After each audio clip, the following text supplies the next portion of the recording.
মা ফাতেমার নয়নে মনি হযরত আলীর জান, মা ফাতেমার নয়নে মনি হযরত আলীর জান।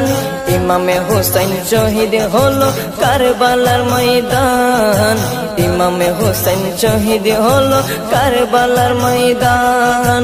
দয়ালে নবীর জবানে কারবালার বয়ানে, দয়ালে নবীর জবানে কারবালার বয়ানে, আওলাদে রাসূল শহীদ হবে হাদিসে প্রমাণ। ইমামে হোসেন শহীদ হলো কারবালার ময়দান, ইমামে হোসেন শহীদ হলো কারবালার ময়দান।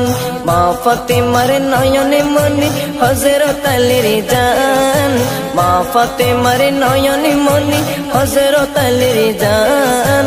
ইমামে হোসেন শহীদ হলো কারবালার ময়দান।